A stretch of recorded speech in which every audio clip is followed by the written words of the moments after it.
ప్రత్యేక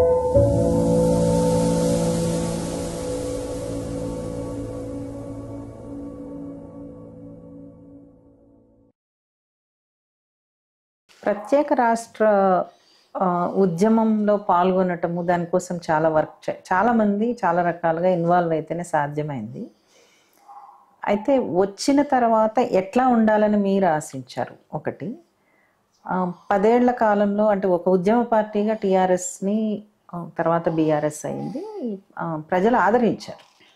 ఇప్పటికీ కూడా ఇప్పుడు తిరస్కరించినా కానీ మూడోసారి చాలామంది కి ఇక్కడ పార్టీ అని అంటే బీఆర్ఎస్ మీదే ఉంటుంది. అయితే ఈ పరిణామాలని మీరు ఎట్లా చూస్తూ ఉన్నారు? ఏదైనా ఉద్యమం జరుగుతున్నప్పుడు ఒక కోరిక సాధించుకోవడానికి ఒక ప్రత్యేక రాష్ట్రం ఏదో ఒకటి వాటెవర్ ఇట్, దేన్ని సాధించుకోవడానికైనా నిర్మించే ఉద్యమంలో అదొక్క డిమాండే కాకుండా అది ఎట్లా ఉండాలి అనేటువంటి ఆలోచన కూడా ఇమిడి ఉంటుంది కదా. భారతదేశం స్వాతంత్రం కావాలి అంటే ఆ స్వాతంత్రం అంటే ఏమిటి అనేది కూడా డిఫైన్ చేయాల్సి వస్తుంది. అటువంటి ప్రయత్నం ఉద్యమ ప్రారంభం నుంచి కూడా జరిగింది. దానికి కేసీఆర్ రావటానికి 5-6 సంవత్సరాల ముందే ఈ మలిదశ తెలంగాణ ఉద్యమానికి ప్రాతిపదికలు ఏర్పడినాయి, సన్నాహాలు ఏర్పడినాయి. ఆలోచన పరులు, ఉద్యమకారులు, ముఖ్యంగా వామపక్ష సంస్థల నుంచి వచ్చిన ఉద్యమకారులు, తర్వాత 69 మూమెంట్ నుంచి ఇంకా ఆ ఆకాంక్షను బలంగా నిలుపుకున్న వాళ్ళు, కళాకారులు, రచయితలు, తెలంగాణ సంబంధించిన వాళ్ళందరూ ఒక రంగాన్ని సిద్ధం చేశారు. ఎందుకోసం తెలంగాణ అంటే ఏమిటి? తెలంగాణ కావాల్సిన అవసరం ఉమ్మడి రాష్ట్రం మీద ఉన్న కొన్ని విమర్శలు. ఉమ్మడి రాష్ట్రం అనేది తెలంగాణకు న్యాయం చేయలేదు, తెలంగాణ వనరులను దోచుకున్నారు, తెలంగాణకు రావాల్సిన న్యాయమైన అవకాశాలు ఇవ్వలేదు, తెలంగాణ జలవనరులు ఇతర ఇన్ఫ్రాస్ట్రక్చర్ కల్పించలేదు. ఇటువంటి విమర్శలు ఉన్నాయి. ఈ విమర్శ కేవలం ఈ ఒక్క విమర్శతోనే జరిగితే అది ఒక ఆర్థిక పోరాటంలాగా ఉండేది. కానీ తెలంగాణ ఉద్యమం సాంస్కృతిక పోరాటాన్ని నిర్మించింది.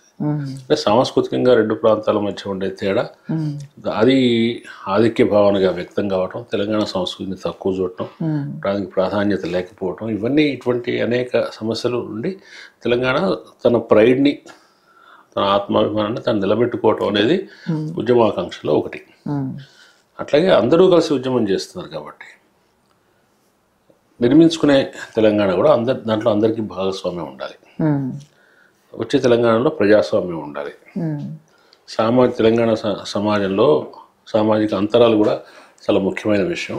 భూస్వామ్యం మీద, అగ్రకుల దోపిడీ మీద పోరాడిన అనుభవం, చరిత్ర తెలంగాణకు ఉంది కాబట్టి తెలంగాణలో సామాజిక న్యాయం ఉధృతంగా, క్రియాశీలంగా జరగాలి.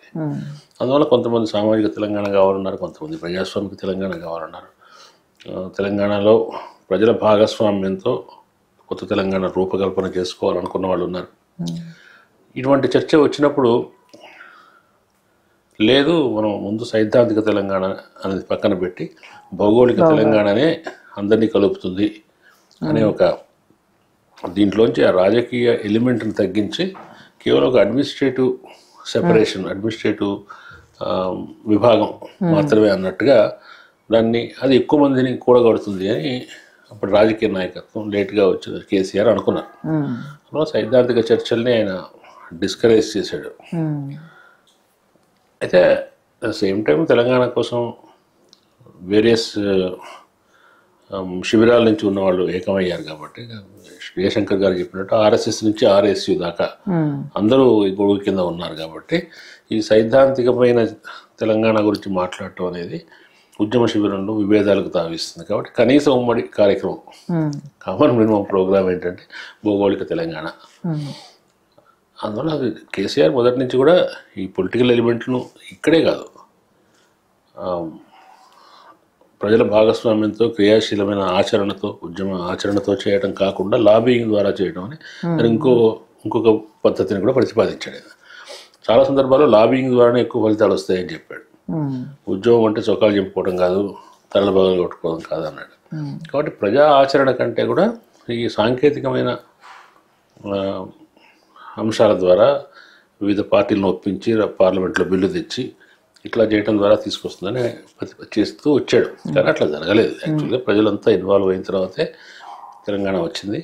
సకల జనుల సమ్మె అనేది మొత్తం తెలంగాణ సమాజం ఎంత బాగా పార్టిసిపేట్ చేసిందనే దానికి ఉదాహరణ. కాబట్టి అంతమంది అన్ని వందల జేఏసీలు ఏర్పడి ఎందుకు తెలంగాణ కోసం చేశారు, వాళ్ళ సమస్యను ఎందుకు అనుకున్నారు అంటే వాళ్ళందరికీ వాళ్ళ మనసులో తెలంగాణ అనేది ఒక రూపం ఉంది, ఒక రూపం ఉంది, తెలంగాణ వస్తే ఇది జరుగుతుంది అని. కాబట్టి అది ఆయనకు అప్పచెప్పేసి పవర్ ఆఫ్ అటార్నీ కింద కేసీఆర్ గారికి అప్పచెప్పేసి వీళ్ళు నిశ్చింతగా ఉండటం ఏమి ఉండదు. ఏం చేస్తున్నారో గమనిస్తారు కదా.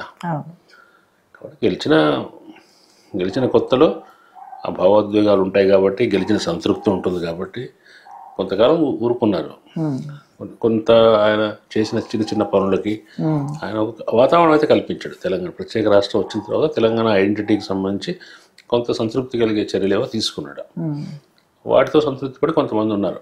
కొంతమంది తొందరలోనే అసంతృప్తిని వ్యక్తం చేయడం మొదలుపెట్టారు. అట్లా ఎవరు వ్యక్తం చేశారంటే ఆయనతో పాటు కలిసి నడిచిన అనేక పాయల వాళ్ళు ఉన్నారు కదా, వాళ్ళు వాళ్ళ ఇదంతా అయ్యేటట్లేదు అని తెలిసిన తర్వాత ఒక్కొక్కళ్ళు ఒక్కొక్క స్థాయిలో వాళ్ళ అసమ్మతిని చెప్తున్నప్పుడు దాని పట్ల ఆ అసమ్మతి విషయంలో ఆయన సహనంగా లేడు.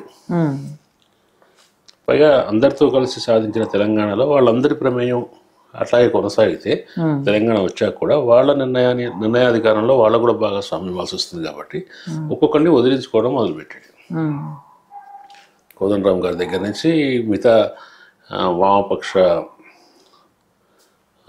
సంఘాలు ఏవైతే తెలంగాణలో మిలిటెంట్గా ఉన్నారో వాళ్ళందరినీ సైడ్ చేయడం మొదలుపెట్టాడు. చేసి ఆయన వ్యక్తిగత నిర్ణయమే, దాంతోనే ఆ నిర్ణయించడం, నిర్ణయాలు తీసుకోవడం, దాన్ని అమలు చేయడం అంతా కూడా ఎన్నికల రాజకీయాలు, ఓట్ బ్యాంక్ రాజకీయాలు ఆధారంగా మాత్రమే చేసి తెలంగాణ గవర్నెన్స్ని మామూలు like any other state government ఉద్యమ పార్టీ కాకుండా ఏదో సాధారణంగా ఒక ప్రభుత్వం వస్తే ఎట్లా పాలిస్తుందో అటువంటి సాధారణ పరిపాలన కింద మార్చాడు ఆయన. ఇట్లా ఏమీ ఎన్నిక ఉద్యమంలో ఉన్న ఆవేశం కానీ, ఉద్యమంలో ఉన్న ధర్మావేశం కానీ అవేమీ లేవు. కాబట్టి కొంచెం ఇరిగేషన్, నీళ్లు, నిధులు, నియామకాలు లాంటి మూడిట్లో సరే నిధులు అనేవి ఎట్లాగో బైఫర్కేషన్ అయిపోయిన తర్వాత తేడా వస్తుంది, నిర్ణయాధికారం వస్తుంది. నీళ్ల కోసం కాళేశ్వరం ప్రాజెక్టు దగ్గర నుంచి పెద్ద చేశాడు. నియామకాలు ఉన్నంతలో ఆయన ఏదో చేశాడు. కానీ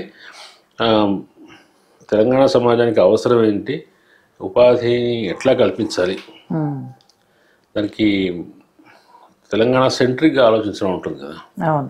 అందరికీ ప్రభుత్వ ఉద్యోగాలు ఇవ్వాలని కాదు, ప్రభుత్వ ఉద్యోగాలు 50,000 ఇవ్వగలిగితే బయట కూడా ఇంకొక 1,00,000, 2,00,000, 3,00,000 ఉపాధికి అవకాశాలు ఉన్న వాతావరణాన్ని సృష్టించాలి. స్థానిక తయారీ పరిశ్రమని ప్రోత్సహించాలి. మనకు వచ్చే పెట్టుబడులకు లోకల్ వాళ్ళకు ఉద్యోగాలు ఇవ్వమని చెప్పాలి. ఇవి చాలా చేయొచ్చు. అంటే తెలంగాణనే నీ మనసులో ముఖ్యంగా ఉంటే చేయొచ్చు.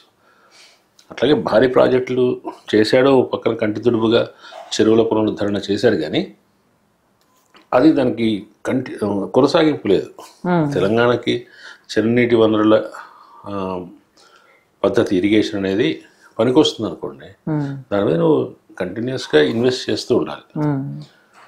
పెద్ద ప్రాజెక్టులు చేయొద్దు అనట్లేదు, కానీ ఆ ప్రాజెక్టుని రూపకల్పన చేయడంలో ఆలోచనలు అంతా కూడా ఆ భారీతనం అనేది సరే, దాని వెనక ఆర్థిక ప్రయోజనాలు ఉంటాయి, కాంట్రాక్టర్ల ప్రమేయం ఉంటుంది, దాంట్లో వచ్చే రాజకీయమైన లాభం ఉంటుంది, ధనం ఉంటుంది, ఇవన్నీ ఉంటాయి.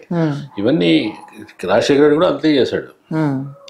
ఎందుకు ఆయన 2004లో ఆయన ఎందుకు గెలిపించుకున్నారు ప్రజలు అంటే, రాష్ట్ర ప్రజలు ఆ రోజుల్లో సాగునీరు, తాగునీరు లాంటి వ్యవసాయ సంక్షోభం లాంటి అంశాల మీదనే చంద్రబాబు మీద విసిగి ఆయన గెలిపించుకున్నారు. కాబట్టి ఆ ప్రజామోదాన్ని ఆయన ఇంకో రకంగా ఉపయోగించుకున్నాడు. ఒక నీళ్లు కావాలి ప్రజలకు కాబట్టి జలయజ్ఞం అన్నాడు. జలయజ్ఞంలో ఆయన కూడా కావాల్సిన రాజకీయమైన అట్లాగే సమకూర్చుకున్నాడు. ఈయన అంతాగే సమకూర్చుకున్నాడు. కానీ మొత్తం తెలంగాణ అంతటి గెలిపి సమగ్రమైన నీటిపారుదల విధానం కానీ, వ్యవస్థ కానీ రూపకల్పన చేయటం, ఎక్కడ చిన్న నీటి పారుదల ప్రోత్సహించాలి, ఎక్కడ భారీ నీటి అవసరము, ఇటువంటి ఒక తెలంగాణ కేంద్రంగా ఆలోచించే నీటి నిపుణుల సలహాలు ఆధారంగా ముందుకెళ్ళటం అనేది లేదు. అందుకే తనే ముఖ్యమైపోయి మిగతా వాళ్ళందరినీ అప్రధానం చేయటం వల్ల చాలామంది ఉద్యమంలో నడిచిన వాళ్ళు కూడా నిపుణులు కూడా తర్వాత ఆయన ముందు నోరెత్తడానికి ఆయనతో విభేదించడానికి భయపడ్డారు. అంటే ప్రజాస్వామ్యత అక్కడే అవసరం.